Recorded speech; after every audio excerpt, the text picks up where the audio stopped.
Hoje o vídeo vai ser muito interessante para você homem, mas também para você mulher, porque você achava que era só com você. Achava que menopausa, quem só tinha as mulheres.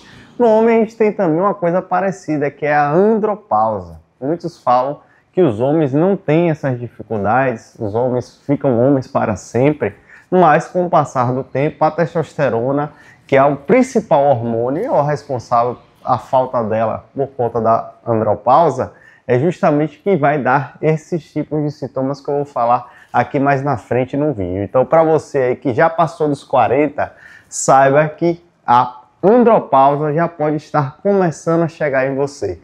E diferente da menopausa, que é uma coisa abrupta, que a mulher para de menstruar e os hormônios dela caem, a andropausa é uma situação sutil, que vai acontecendo aos poucos. Então a testosterona, por exemplo, há uma queda de 1% ao ano a partir dos 30 anos. E o indivíduo que já é sedentário, não pratica atividade física, come mal, dorme mal, vive dando plantão, pode chegar até 5%. Então a testosterona, eu sempre falo, é que nem uma poupança. Você tem que cuidar para quando você chegar na idade adulta ou na idade mais avançada, você ter uma reserva para você utilizar.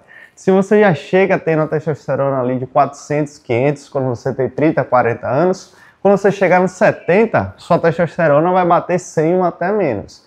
Então, cuide da testosterona desde agora.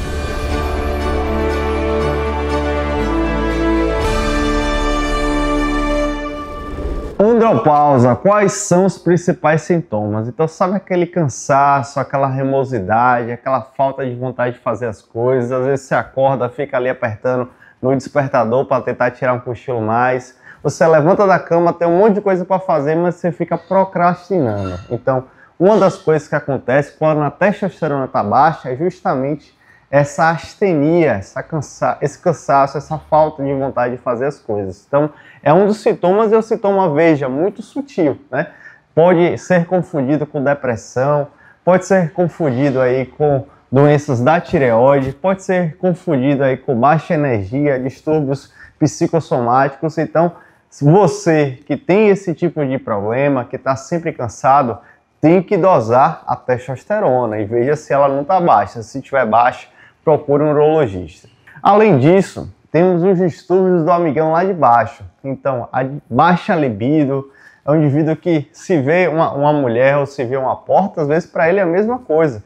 Já atendi diversos casais aqui que a companheira achava que o cidadão estava com outra na rua, porque ele não tinha vontade de fazer nada, não praticava sexo. Mesmo assim, quando fazia, era meio que contra a vontade por conta da insistência da parceira. Então, a baixa libido também é um outro sintoma muito importante. Além disso, a dificuldade de ganhar músculo. Para você que está na academia, que está malhando, sente que está fazendo um treino efetivo, mas não está rendendo, o músculo não cresce nunca, também é um dos sintomas que pode acontecer com você. E sintomas mais difíceis de você conseguir dar um diagnóstico são sintomas de variação do humor. Então, um indivíduo que está sempre prostrado, um indivíduo que está sempre triste, sem energia para fazer as coisas, também pode ser aí sintoma da andropausa. Então, se você tem 40 anos ou mais, saiba que esses sintomas aí, dentre muitos outros, podem acontecer. E uma das coisas muito importantes que você vai chegando com o passar da idade é que você precisa manter sua massa óssea e sua massa muscular. E a testosterona é importante para essas duas coisas, tanto para o osso quanto para o músculo. Então, veja bem, cuide da sua testosterona. Fatores de risco, então. Você que, como eu falei mais cedo, perde noite, trabalha sempre dando plantão, não tem horário certo para dormir, ou vai dormir e fica ali no celular, rolando um feed para cima, acaba que dorme 4, 5, 6 horas por noite.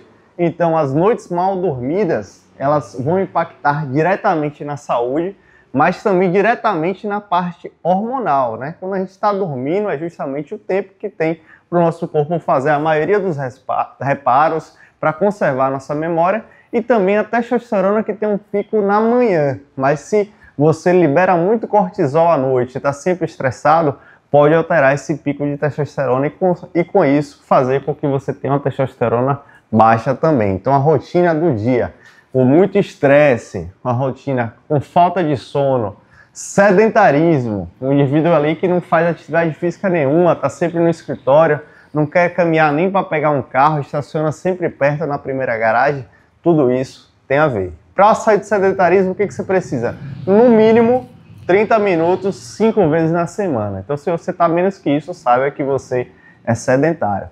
Além disso, há fatores de risco como alcoolismo, o indivíduo que bebe mais do que 4 cervejas na semana, ou mais do que 2 doses de destilado. O indivíduo que fuma bastante, seja cigarro, seja outros entorpecentes. E aquele indivíduo que tem doenças crônicas outras, por exemplo, falência das glândulas suprarrenais, doenças tireoidianas, distúrbios neurológicos com aumento de prolactina, entre outros hormônios, podem ter associação com a baixa testosterona. Então, para você que tem esses fatores de risco, você, por exemplo, que é diabético, que você que usa muito corticoide, você tem que sempre que dosar, pelo menos uma vez no ano, a sua testosterona. Então, fique esperto. Como é que é feito o diagnóstico? O mais importante de tudo é a clínica, ou seja, os sintomas que o paciente tem. Tudo isso que eu falei, se a gente pega esses sintomas e a gente consegue ver um laboratório que foi feito pela manhã, não precisa ser de jejum, mas o paciente especificamente precisa ser feito pela manhã, pela questão do ciclo circadiano e a liberação do hormônio.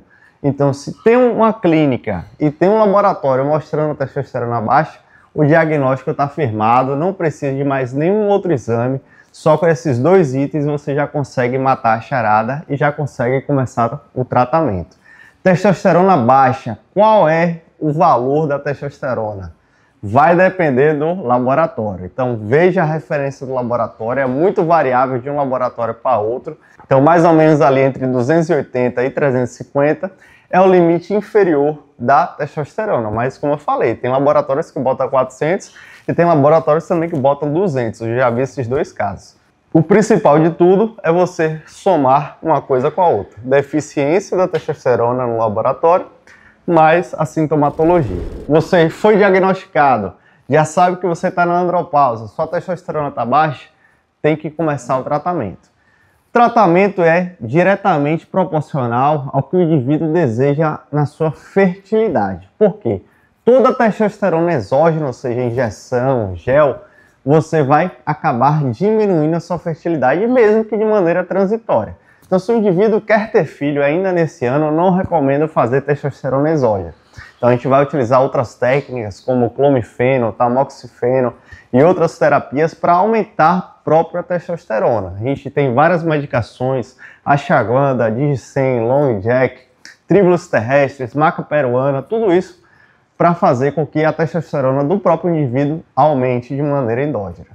Já se você não tem mais preocupação com a fertilidade, sua prole está garantida, você pode utilizar por via injetável. A gente tem injeções aí que duram de 2 até 4 meses, com testosterona de longa duração. E temos também a terapia em gel. Terapia em gel, eu geralmente prescrevo para início, para o indivíduo ir se adaptando, vendo como é que fica com a testosterona. Mas a questão é que ele tem que passar todo dia. Então eu recomendo passar no pescoço ou na parte interna das coxas.